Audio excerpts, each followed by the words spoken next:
and welcome to the Health Marketing Collective, where strong leadership meets marketing excellence. I'm your host, Sarah Payne, a health marketing strategist at Umbrella Communications, and I'm bringing you fascinating conversations with some of the industry's top marketing minds. On today's episode, we're diving into the number one skill that separates the good from the great, strategic thinking. Strategic thinking is the ability to see the big picture while anticipating market shifts and crafting long-term plans.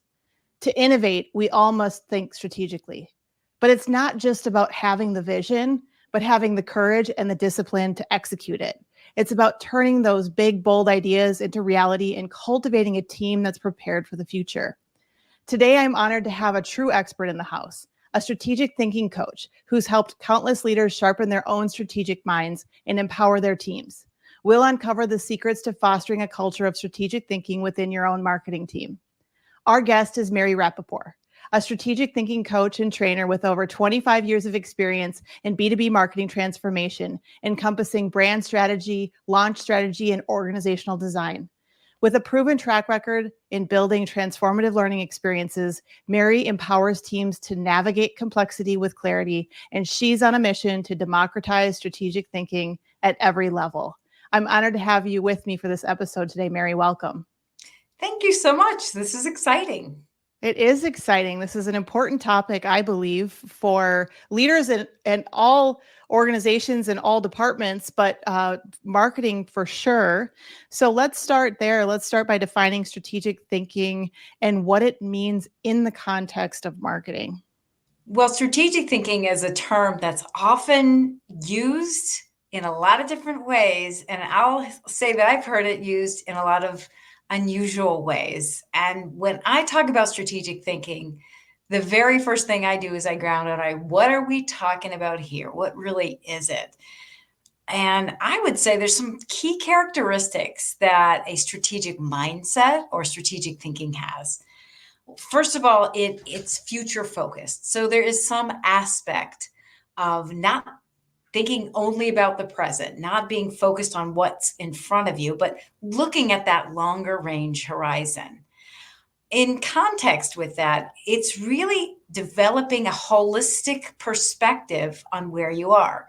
So it's looking at the interdependencies, the interconnectedness, kind of a systems approach to thinking, so that you know that by impacting one thing somewhere, you're going to have an impact somewhere else.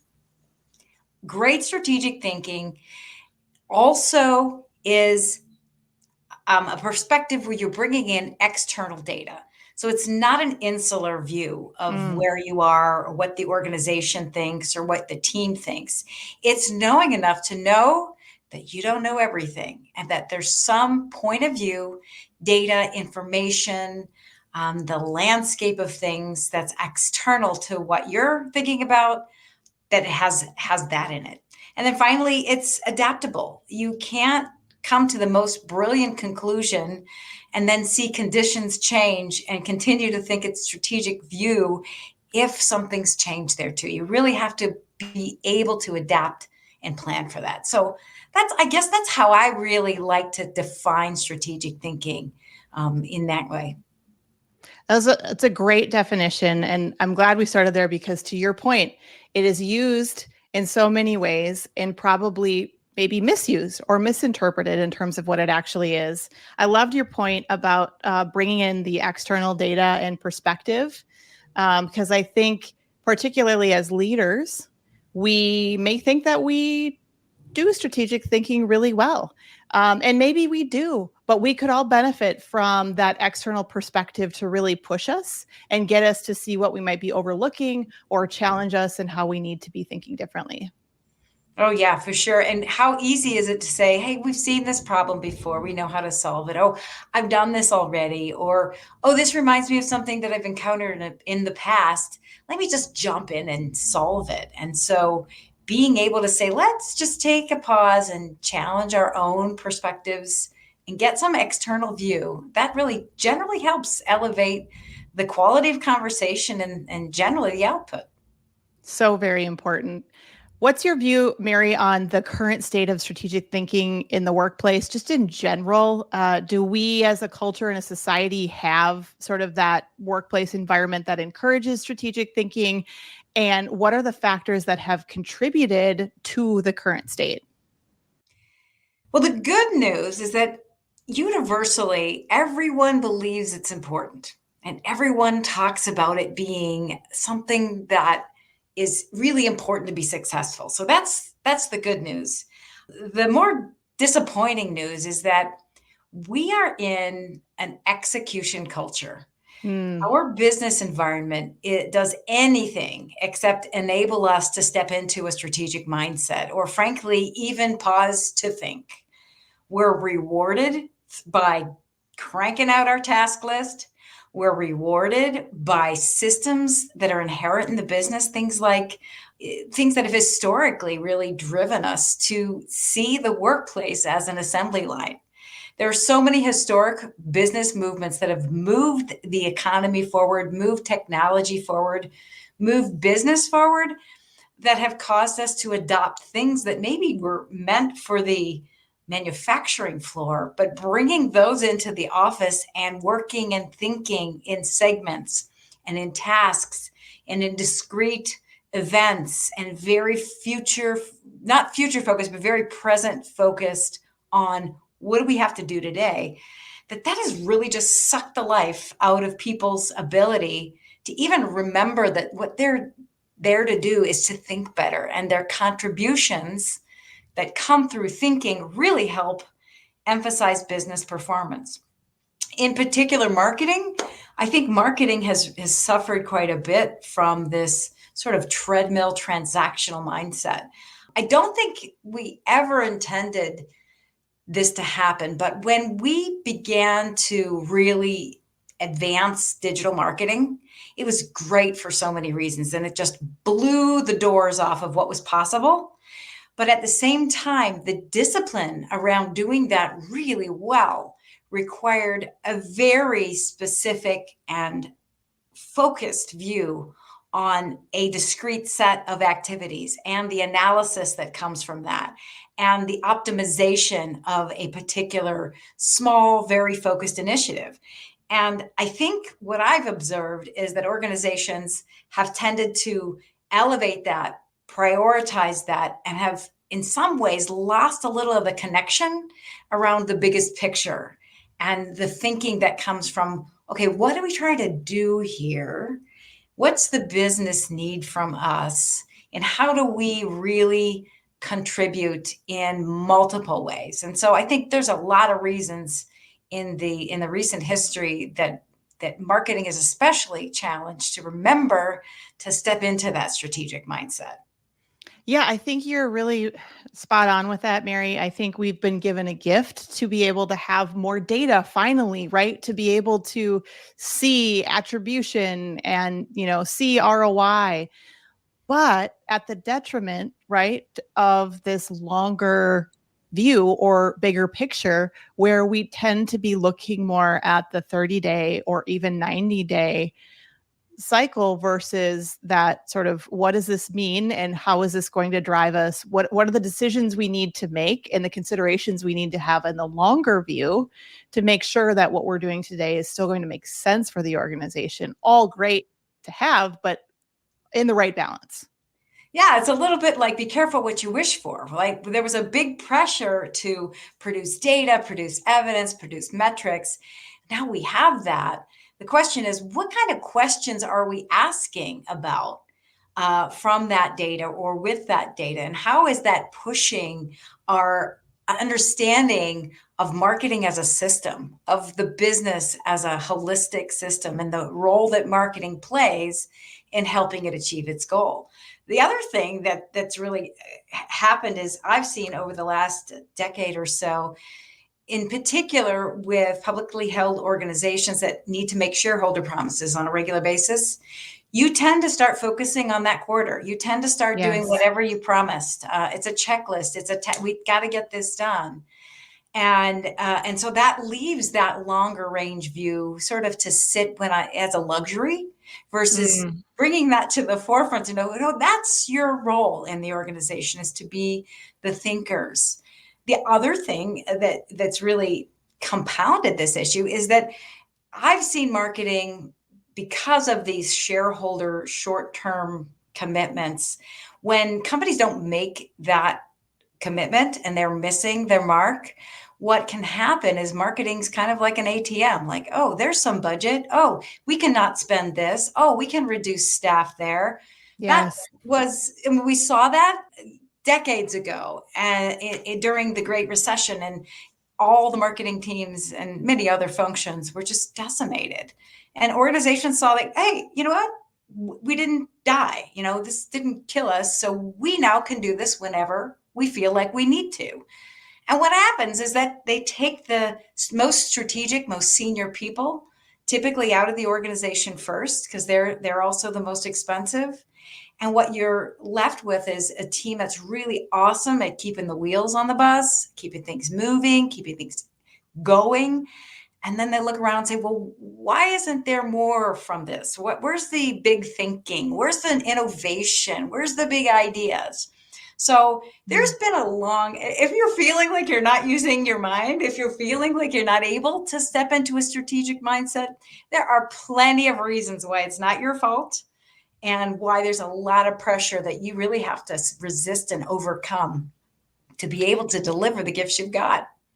Yeah. And I think you're right. So, strategic point there being strategic thinking is one of those things that will help provide some insurance or help make you as a leader and your team much more bulletproof when times get tough, when there's a recession or when we're not meeting numbers, to be able to lead the organization with that innovation and those bigger ideas. What I'm hearing from you is that's why it's so important for leaders and for their teams to prioritize strategic thinking. And I did want to spend some time talking about the benefits of really cultivating these skill sets within your team, because I think, it might, again, to your earlier point, everyone believes it's important, right? Everyone thinks we should be doing it, but are we actually prioritizing it from a development standpoint? And do we see it as something that needs to transcend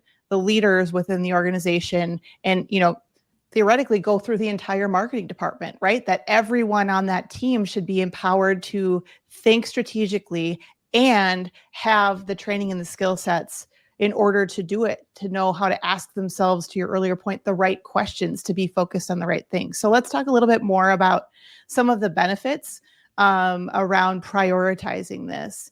We've talked about, the point I just made around, helping to provide some insurance for when things get tough, and to be able to be more resilient through those times of change. What else do you see as some of the benefits?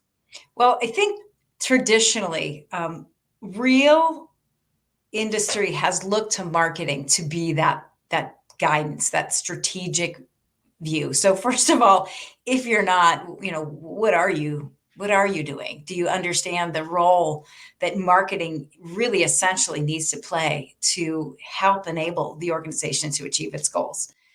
So primarily understanding how marketing fits into the grand scheme of goal attainment, and what's the function, what's the contribution it needs to have. Practically speaking, every leadership competency list will list strategic thinking, every single one. I've never seen an executive profile that does not require strategic thinking. And yet, if you look, nobody knows how to do this, right? They don't know, well, how do I get that? Where does that come from? Do I have to go get an MBA? Like, what does that mean? And so first of all, it's really important to prioritize, because it doesn't just happen. It's critical to build your bench. I knew as a marketing leader, I really needed to know who I could tap on, especially if I had a small team at the time. I had to go and say, okay, let me bring my thinkers in and help me think. Let's have a thinking session. Let's really challenge ourselves to make sure we're contributing that. So building strategic thinking gives you that team approach, gives you better minds, gives you more perspective. If you can build a team that thinks strategically, you've got much more credibility with the executive suite. They're going to listen to you. They're going to come and ask you for help. your gravitas, your influence, and your contribution as a function and as leaders, as a marketing leader, is really going to elevate. You're going to have better business acumen, and you're going to be seen as a partner and a consultant internally to help the organization achieve their goals, because that's critical to strategic thinking, critical to the organization. You also, from a real practical perspective, you get to free up time. I never wanted to be, as a marketing leader, I never wanted to be the only person who could think. I was like, come on, let's all contribute, right? I have my list of things to do. I cannot think for every single person on my team. So if I can have a team of people who see the whole picture, they get the long range business goals, they understand how to challenge and scope the impact of what they're working on to deliver the maximum amount of benefit, then I have a really powerhouse in my hands, and I can really aim that. And I think that leaders who develop their bench and develop their teams have so many more smart hands to go ahead and do that work. And, you as a leader need to constantly assess and reassess, what does the team need to have? What are the core capabilities that are going to allow marketing to serve a really critical role in the organization's future? And how do I make sure I'm thinking ahead so that we are building bench, we are building talent, we are building skills, and we're building thinking that enables us to adapt and address future? Because it's not about now, it's really about that systems thinking to prepare for what's coming. Yeah, a couple of the benefits that really jumped out at me, Mary, were more ideas and better thinking from the entire department, right? Not just resting on one person's shoulders, and strategic thinking being the key to marketing leadership, but also the entire department becoming a trusted advisor to the C-suite. And let's not overlook the fact that many women are in these marketing roles. And so perhaps it is the strategic thinking skill set that is the key to getting more women into the C-suite as well. Any thoughts on that? Oh, absolutely. I have a great, a great friend and mentor who really inspired my passion around this a long time ago. Susan Kolanantu, she made a TED Talk really talking about, in women in particular, how women, when they're coached, are coached to be confident. They're coached to have presence, and they're coached in a very different way than male counterparts who are coached and taught the business, right? And so they show up consequently very differently. Sure. And strategic thinking is just, it's table stakes. It's an assumption. And unless you as a woman really take charge of developing yourself, my experience personally, and what I've read out there in the research, is that that's something that's often overlooked. It's not going to get there. It's not going to just happen. And people are not necessarily going to do this for you. So it's really important to take charge. It's really important to invest in yourself and you might be new to an organization, but by the questions that you ask and the challenges you pose and the quality of the discussion that you offer, that's really a great way to define yourself as a contributor that really needs to be noticed. Let's talk about another really important factor that everyone's talking about right now, which is AI, right? And what impact is AI going to have on marketing and many jobs? What role does strategic thinking play in the era of AI? Yeah, it's been really interesting to watch how much concern there is around that topic.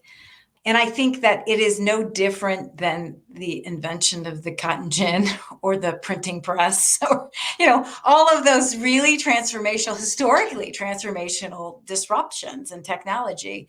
And people ask themselves the same question back there. Back then, they were like, what's that going to mean for me? I think the differentiation is really the ability to bring your whole brain.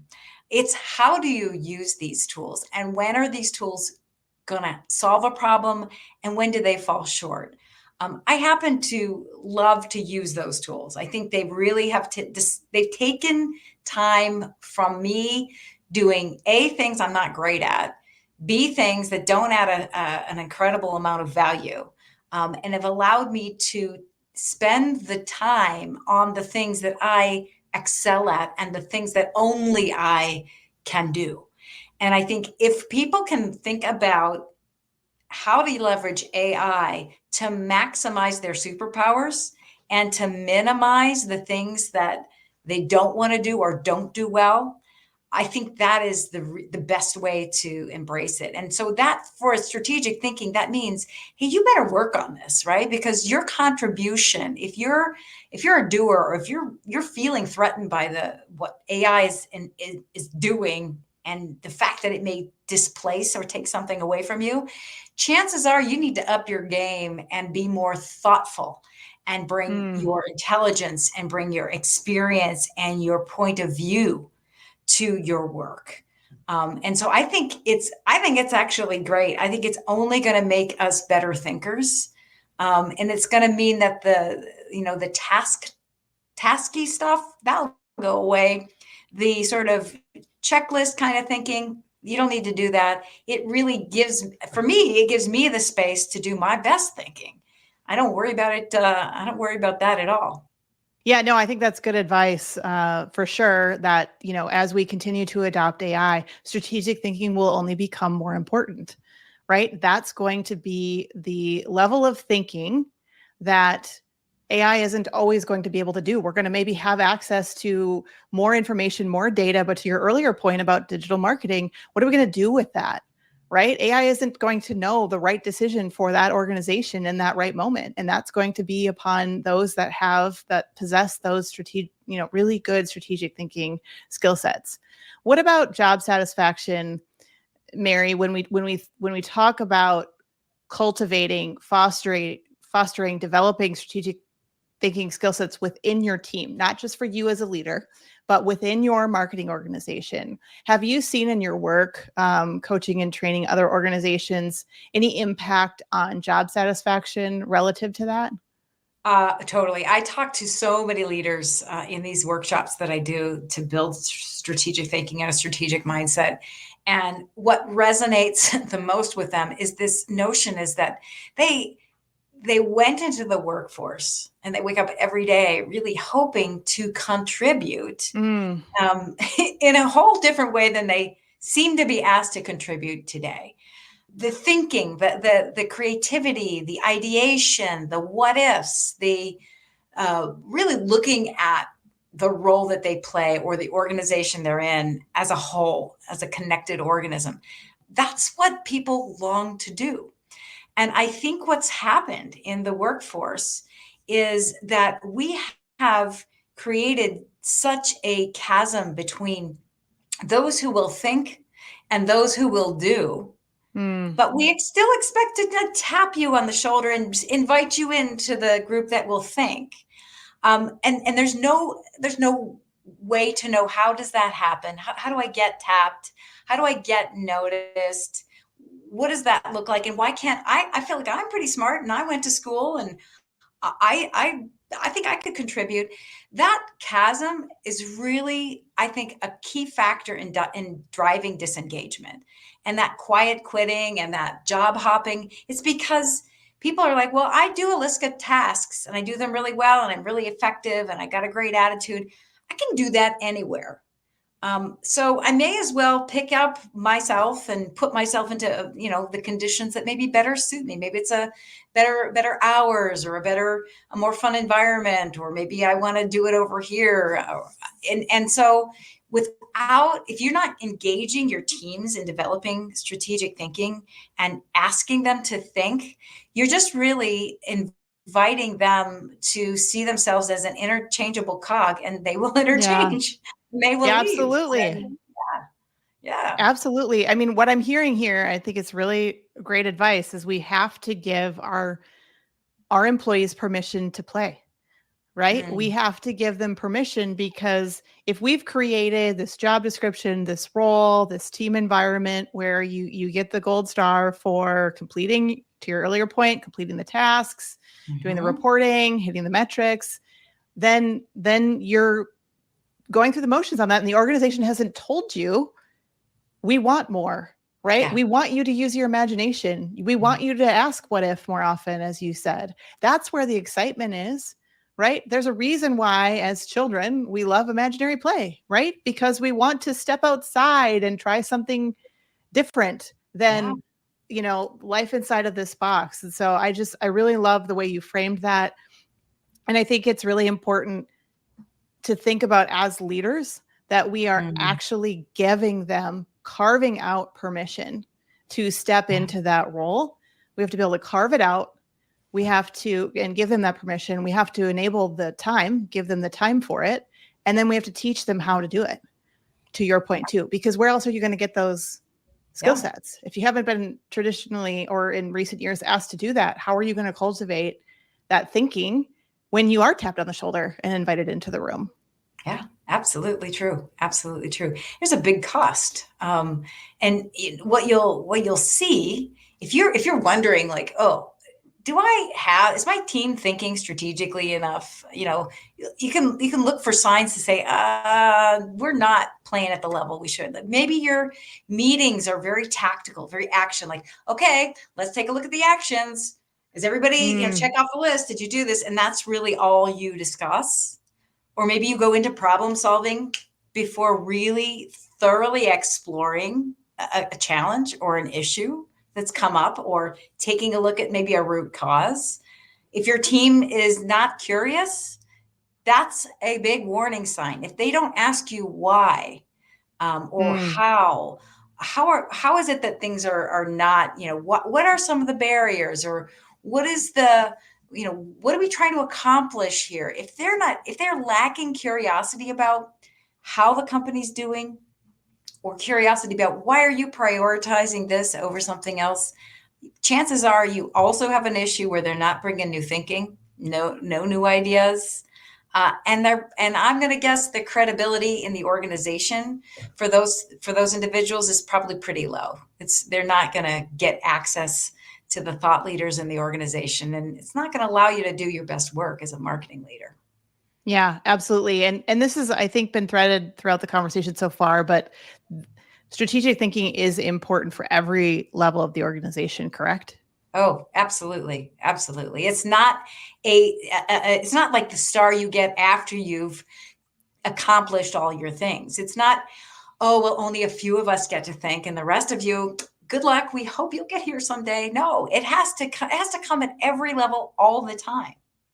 Yeah, and I think that's another one of the misperceptions that has led to sort of the workplace and culture and environment that we are currently in, as you talked Oh, about earlier, is I think there's a perception that some people have it and some people don't.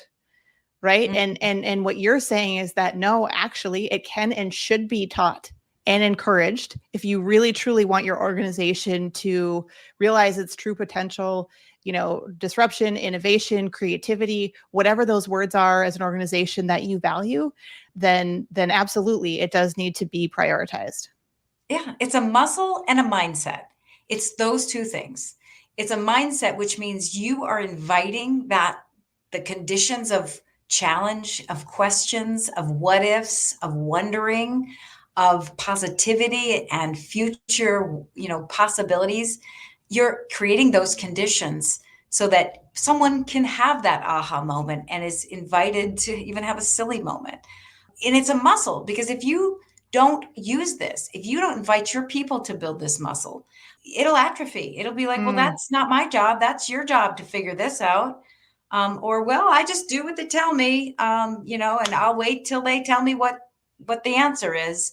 And that's not an environment that I've ever wanted to work in, or I've ever mm. wanted to create.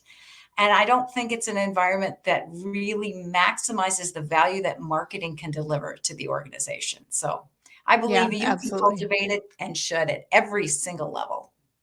Even if it's currently atrophied, right? I mean, that's kind of Oh what we're yeah. saying is that's kind of the state of where we are today. And we need to really sort of reactivate those muscles and those skill sets. Mary, what are some of the practical ways that marketing leaders can cultivate this strategic thinking within their teams? You have a couple of, kind of Yeah. tangible, tactical ways. You mentioned this concept of, look at your meeting structure.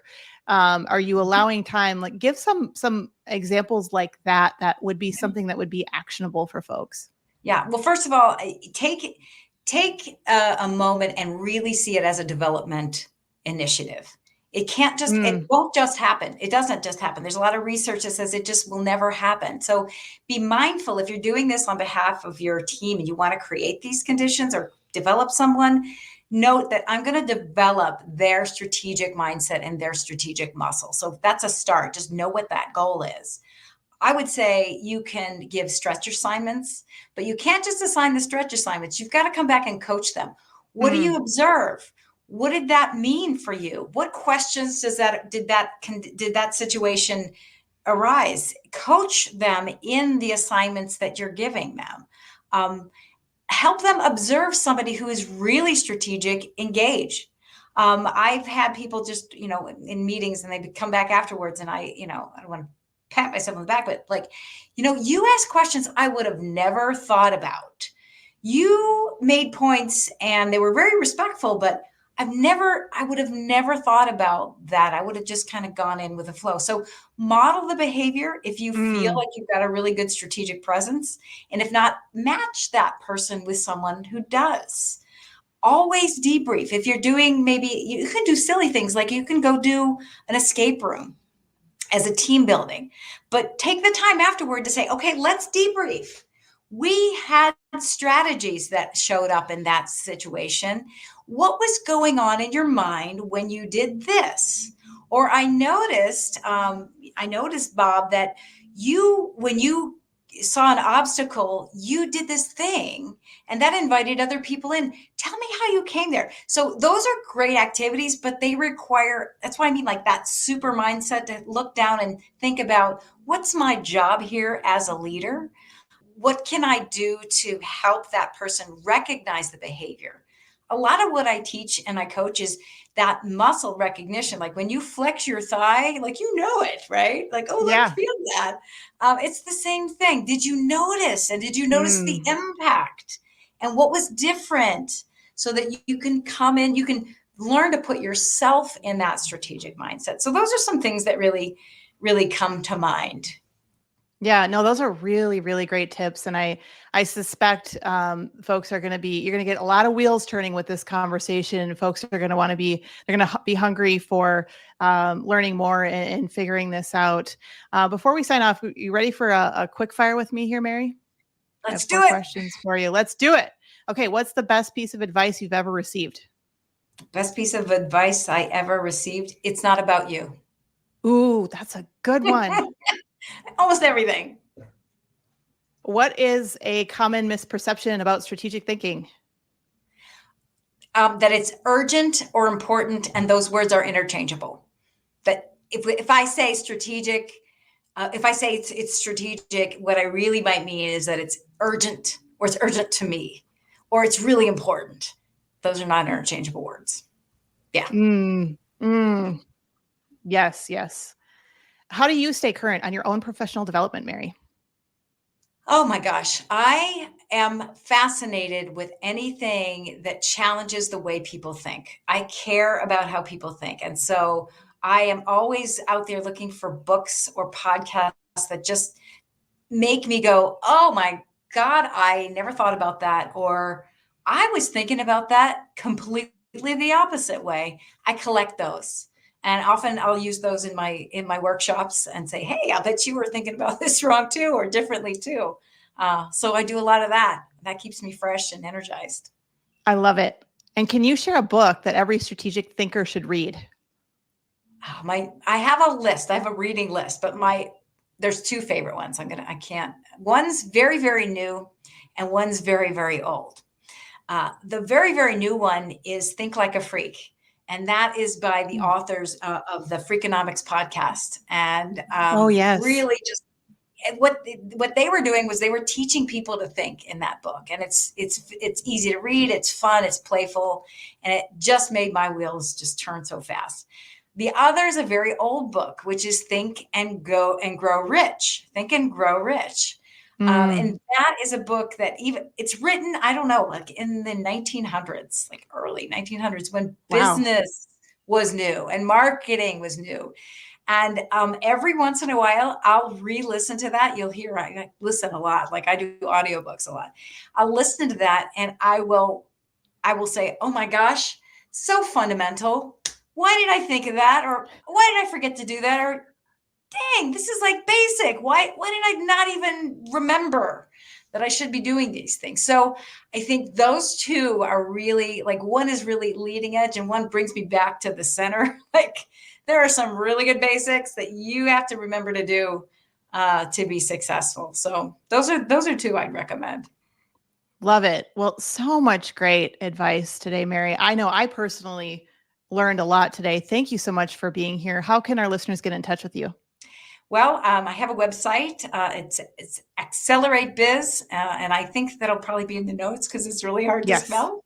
So find me there. There's a whole page on the strategic playground, which talks about how can you build this strategic muscle? How can you reawaken your strategic mindset? Email me, call me, whatever. Let me know what the best question is that you asked in a meeting. I'd love to hear that. Like, what's the biggest drop the mic question you asked that really got people thinking strategically? That would be what I'd love to hear. Ooh, I love that. Leave everybody inspired here to reach out and to give that some thought. Wonderful. Thank you so much, Mary. That's it for today's episode. If you enjoyed the conversation today, do us a favor and subscribe wherever you get your podcasts. Thanks for being part of the Health Marketing Collective, where strong leadership meets marketing excellence, because the future of healthcare depends on it. We'll see you next time.